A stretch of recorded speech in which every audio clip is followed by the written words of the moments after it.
お姉ちゃんが来た。 Halo teman-teman semua, selamat datang di channel Tokunime. Di sini kami akan membahas lanjutan anime Tokyo Revengers yang kami ambil dari manga canonnya. Sehingga bagi teman-teman yang hanya ingin menonton dari animenya saja, saya sarankan untuk berhenti menonton sampai di sini. Namun jika kalian tidak keberatan dengan spoiler yang ada, maka kalian menonton konten yang tepat. Pada episode sebelumnya, kita ditunjukkan kondisi mengenaskan Maiki yang tinggal tulang dan kulit saja. Namun yang menarik adalah pengembangan karakter Shinichiro yang berubah menjadi sangat brutal setelah kematian adiknya. Bahkan ia menghajar para berandal hanya untuk mengetahui lokasi orang yang bisa kembali ke masa lalu. Bagaimana kelanjutan ceritanya? Mari langsung saja kita bahas alur cerita Tokyo Revengers episode kali ini.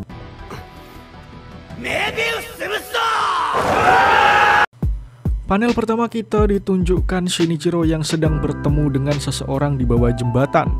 Di sana juga ada Wakasa yang menemani Shinichiro.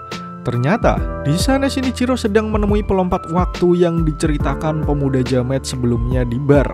Penampilan pelompat waktu tersebut sangatlah lusuh, dengan pakaian yang tidak layak dan juga rambut gondrong yang tidak terawat. Di sana, Shinichiro bertanya kepada gelandangan tersebut untuk memberitahu bagaimana caranya melompati waktu. Namun respon dari gelandangan tersebut malah menjengkelkan.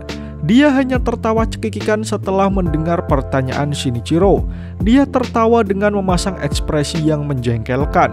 Namun Shinichiro hanya terdiam dan menatapnya dengan tajam. Sementara Wakasa yang menemaninya mencoba untuk menghentikan Shinichiro, karena Wakasa sendiri tidak percaya dengan perkataan pemuda mabuk yang ada di bar sebelumnya. Karena kesal dengan tingkah Shinichiro yang diam saja, Wakasa mencoba menarik baju Shinichiro dan bertanya apa dia tidak mendengarkan perkataannya barusan.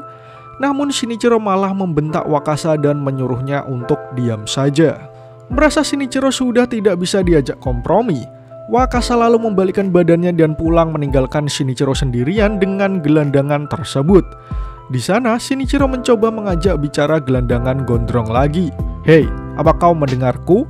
Namun saat gelandangan tersebut menoleh, dia malah mengejek jika dia tidak akan memberikan kekuatannya pada siapapun, karena mendapatkannya saja merupakan hal yang susah. Tapi Shinichiro mengatakan jika dia ingin menolong adiknya. Mendengar hal itu, gelandangan gondrong lalu menyauti perkataan Shinichiro. "Aku bisa memberikan kekuatan ini padamu kalau mau. Tapi apa kau bersedia melakukan itu demi kekuatan ini?" Mendengar penjelasan GG, singkatan dari gelandangan gondrong, Shinichiro malah kebingungan. Apa maksudnya dengan melakukan itu?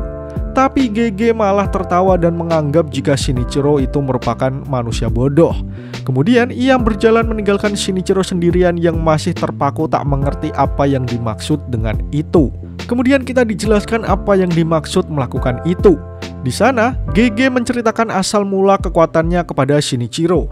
"Aku sangat menginginkan kekuatan ini, sampai-sampai aku membunuh orang di hadapanku untuk mendapatkannya." Mendengar hal tersebut, tatapan mata Shinichiro langsung berubah. Tatapannya tajam dan keputusannya nampak sudah bulat dengan menenteng sebilah baja besi di tangannya. Shinichiro langsung berlari menghampiri gelandangan gondrong dan langsung memukulnya dengan sekuat tenaga. Saat hal itu terjadi, GG sama sekali tidak memiliki cukup waktu untuk menghindar. Alhasil, pukulan besi Shinichiro tepat mengenai dirinya yang sampai harus jatuh terkapar. Di momen ini ada perasaan aneh di dalam diri saya pribadi. Di satu sisi sedih karena GG harus merasakan sakit yang pasti luar biasa. Namun di sisi lain ini harus dilakukan supaya jalan cerita lebih seru dan menarik. Setelah berhasil menghantamkan besi ke tubuh GG, Shinichiro berteriak penuh semangat. Ia seperti seorang yang sudah kesetanan dengan semua hal yang telah terjadi. Di hadapannya kini sudah tergeletak tubuh GG yang sudah bersimbah penuh darah. Namun di sana gelandangan gondrong itu juga masih sempat-sempatnya tertawa. Padahal malaikat pencabut nyawa sudah hampir menjemput dirinya. Di sana GG malah memprovokasi Shinichiro yang telah memilih untuk membunuh dirinya. Namun Shinichiro yang sudah kesetanan tidak peduli lagi dengan tua bangka tersebut. Ia masih terus memukul dan memukul GG dengan besi baja di tangannya. Dalam kondisi sekaratnya, Gege sempat memaki Shinichiro, namun Shinichiro sendiri sudah tidak peduli dengan hidup gelandangan gondrong tersebut. Yang ada di kepalanya sekarang adalah cara untuk kembali ke masa lalu. Setelah puas memukuli gelandangan gondrong, akhirnya Pak Tua itu mati juga. Dan disanalah Shinichiro merungkuk meratapi mayat Gege yang sudah tak bernyawa. Dia sudah mati, aku membunuhnya. Itu artinya aku seharusnya bisa kembali ke masa lalu. Dengan berlutut di hadapan mayat Gege, Shinichiro berteriak seperti orang sinting. Berkali-kali ia berteriak supaya ia bisa kembali ke masa lalu. Namun sepertinya itu bukanlah pemicu bagi Shinichiro untuk bisa melompati waktu. Sehingga terdapat keraguan dari dalam Shinichiro sendiri, apakah ia benar-benar bisa kembali ke masa lalu. Padahal ia sudah melangkah sangat jauh, sampai-sampai ia membunuh seseorang untuk mendapatkan kekuatannya. Namun misi tersebut nampaknya gatot alias gagal total. Jadi, saya baru saja membuat channel original yang bertujuan untuk memberi wawasan baru kepada orang-orang yang menontonnya. Karena saya menganggap sebagai wibu kita itu harus tahu hal-hal yang lain juga, supaya ras wibu ini tidak dianggap sebagai ras yang bau bawang. Jadi kalian bisa lihat-lihat dulu channel saya yang bernama Cari Tahu Bersama. Jika kalian suka, silakan langsung di subscribe saja. Oke, mari langsung saja kita lanjutkan pembahasan videonya.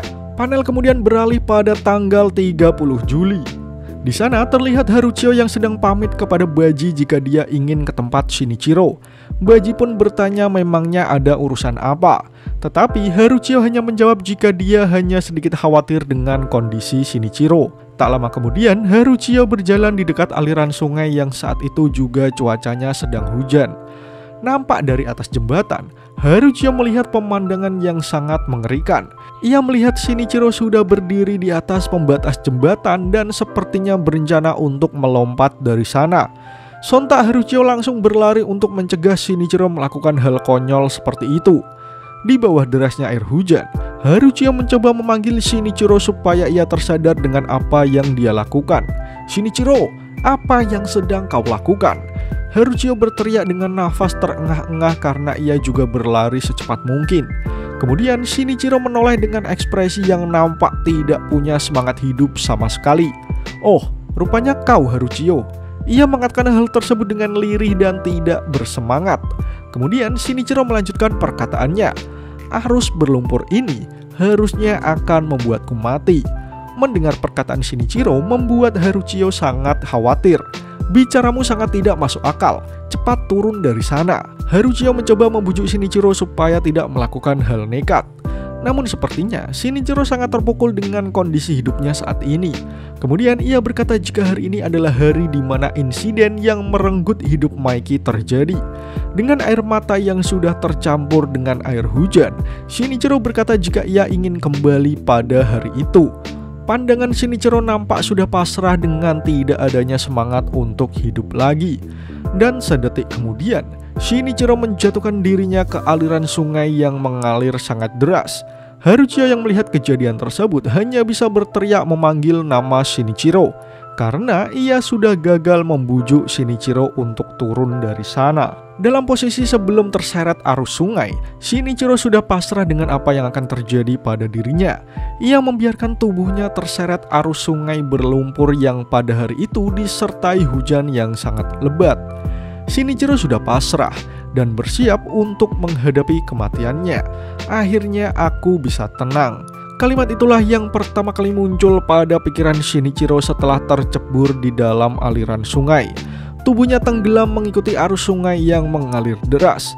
Namun tanpa disangka olehnya, hal itulah yang sepertinya menjadi pemicu Shinichiro untuk bisa melakukan perjalanan waktu. Dan ketika ia membuka matanya, Shinichiro mendapati Maiki masih kecil dan bermain pesawat yang dulu dibelikannya. Ia melihat senyum lebar Maiki yang sudah sangat lama ia tidak lihat lagi. Shinichiro berhasil melakukan perjalanan waktu. Kini ia kembali ke masa lalu tepat sebelum insiden yang merenggut hidup Maiki terjadi. Namun sialnya, chapter pun berakhir. Pada episode kali ini, kita ditunjukkan ambisi Shinichiro yang sudah tidak punya semangat hidup. Bahkan ia sampai rela mengotori tangannya untuk membunuh gelandangan gondrong yang berkata ia bisa melompati waktu. Semua itu adalah bukti bahwa Shinichiro sudah frustasi dengan apa yang terjadi dalam hidupnya. Oleh karena itu, ia memutuskan untuk terjun dari jembatan sehingga ia bisa tenang. Namun hal yang tidak terduga malah muncul, karena itu menjadi sebuah pemicu supaya Shinichiro bisa kembali ke masa lalu. Dan disinilah Shinichiro sekarang. Dia kembali ke hari sebelum insiden yang merenggut hidup Mikey terjadi. Menarik untuk menanti bagaimana kelanjutan cerita Tokyo Revengers di chapter selanjutnya. Jika kalian suka dengan pembahasan kali ini, jangan lupa share video ini ke sosial media kalian ya. Atau jika ada request, kritik, dan saran, langsung saja sampaikan di kolom komentar di bawah. Karena kritik dan saran kalian akan membantu channel ini terus berkembang. Akhir kata, terima kasih sudah menonton video ini hingga akhir. Sampai jumpa di video selanjutnya.